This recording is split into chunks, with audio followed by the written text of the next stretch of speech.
You're seriously refusing to chip in for your brother's wedding. Dad's voice cracked through the speaker like thunder, sharp enough to make my hand tighten around the phone. My name's Emily, and for as long as I can remember, I've been invisible in my own home. My father, Robert, and my mother, Claire, have always favored my younger brother, Alex. Every decision in our house revolved around him, while I was expected to work, stay quiet, and support his ambitions. Dad, I'm not giving any money for the wedding.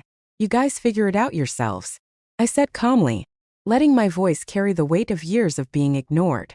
You don't understand. You owe your brother your family. You're supposed to sacrifice for them. His shout echoed through the living room I could see from my apartment window, a space I had rented to escape the chaos of home. I put down the phone and stared out at the gray skyline of downtown Chicago. Memories flashed. Every year of being overlooked. Every birthday ignored. Every achievement unnoticed. That's the life I had grown up in. Invisible, yet painfully aware of the favoritism that shadowed every family gathering. Our house in the suburbs always looked perfect from the outside. But inside, it was a stage for Alex. Dad and Mom had built their world around him. When Alex got sick, they hovered over him day and night. When he did well in school, there were praises, gifts, trips. And when he failed, we didn't talk about it.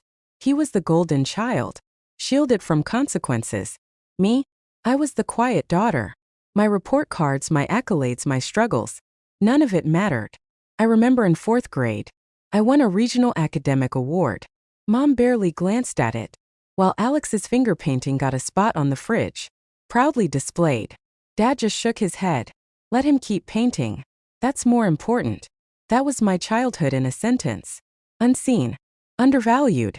Background noise. Dad is domineering. Mom manipulates with emotions. Alex, a spoiled brat who learned early that being cruel could get him whatever he wanted. That was the dynamic. Me shrinking into shadows. Them thriving on attention and control.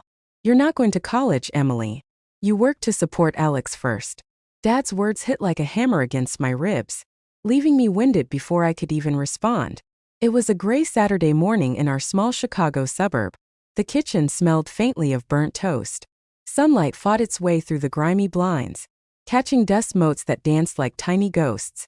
Dad stood rigid by the counter, arms crossed, eyes fixed on me.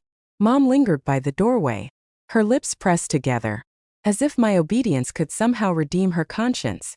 And Alex, my younger brother, their golden child, leaned back in his chair, smirking like he owned the room. I bit my tongue. There was no point arguing. This had been the pattern for as long as I could remember. My achievements dismissed. Alex's smallest victories celebrated. My presence barely acknowledged. I nodded, suppressing the frustration that burned my chest. Fine, I said, voice tight. I'll work. My first job was at a small grocery store down the street. Long shifts, minimum wage, endless lifting of boxes, stocking shelves while the fluorescent lights buzzed overhead.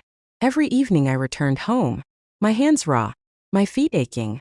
Dad would grill me about how much I had saved for Alex's tuition. Every penny counts, he reminded me, as if I hadn't spent half my youth already counting pennies and sacrifices. Meanwhile, Alex thrived. He played soccer, aced his exams with Dad hovering in approval. Mom would gush over his every move. I became invisible, a shadow passing through the halls of our home. My own dreams shelved indefinitely. My writing, my grades, my art. None of it seemed to matter. One evening, snow falling softly against the window panes, I held up a certificate I'd earned for winning a citywide writing contest. Mom glanced at it, then quickly turned to Alex's homemade science project on the kitchen table. Look at this, Emily. Isn't Alex amazing? She cooed. I felt my hands tighten around the paper as Alex beamed. My accomplishment, the thing I had worked so hard for, disappeared into the background. That night, I understood clearly. My success would never be theirs to celebrate. I spent my teenage years in quiet rebellion. Every hour I worked, every shift I picked up, every scholarship application I submitted, was a step toward freedom. I learned to budget every cent, to research financial aid, to work multiple jobs without faltering. While Alex attended summer camps, I delivered newspapers, tutored kids at the local library, stocked aisles at a department store. I saw each dollar I earned as a seed for the life I would one day claim for myself. High school was no different. I studied at night after work, navigating the complex maze of community college courses. Because Dad refused to let me attend a proper university, he said, "It's not your place. Alex is the priority." I learned to smile, nod, and comply. While quietly planning my exit, I enrolled in extra online courses, networked with professors, read textbooks borrowed from the public library. My body was exhausted, but my mind sharpened with each challenge I overcame. The turning point came the summer before my senior year. Alex was preparing for his college interviews, while I juggled 3 jobs and a full-time course load. I had secretly applied for scholarships far beyond Illinois, never mentioning a word to my parents. They assumed I was attending a local college, quietly supporting Alex as always. Meanwhile, I was building a life they couldn't touch, a future they couldn't dictate. Packing for Boston felt surreal. I labeled my boxes meticulously, sent off my final paycheck, and arranged my departure without fanfare. On the morning I left, Dad barely glanced at me. Mom smiled faintly, eyes shadowed with something that might have been guilt. Alex ran off with his backpack, oblivious. I walked to the car, suitcase wheels clattering over the cracked sidewalk, heart pounding with a mixture of fear and exhilaration. For the first time, I was leaving the shadows behind. Boston was a revelation. The brick buildings of the university glinted in the sun, the streets buzzing with students and possibilities. I immersed myself in my finance program, pushing through assignments, internships, and networking events. I discovered an inner resilience I hadn't known existed. Every moment of humiliation, every hour of unpaid labor, every night I had spent ignored and undervalued, had forged me into someone unstoppable. By my second year, I had secured 3 internships, earned multiple awards, and gained the respect of professors who recognized my diligence. My scholarship covered nearly everything, and I supplemented it with part-time work, steadily building independence and wealth. Every dollar I saved was a silent testament to my triumph over years of neglect. And yet, even as I thrived, Oak Park remained a presence. Calls from Dad checking on Alex, messages from Mom attempting guilt trips, all ignored. I watched from a distance as Alex flourished within the protective bubble my parents had built around him, never realizing that I had already surpassed them all. Then the email arrived. Dad insisting I contribute to Alex's wedding. "It's your duty, Emily. Don't make us ask twice." I stared at the screen, the words burning. It was more than money. They were trying to control me. Even now, something inside me had shifted. No more compliance. No more background roles. I looked around my Boston apartment. Sunlight bouncing off the skyline. Streets bustling below. Memories of kitchen tables, snow-filled evenings, and ignored certificates flooded back.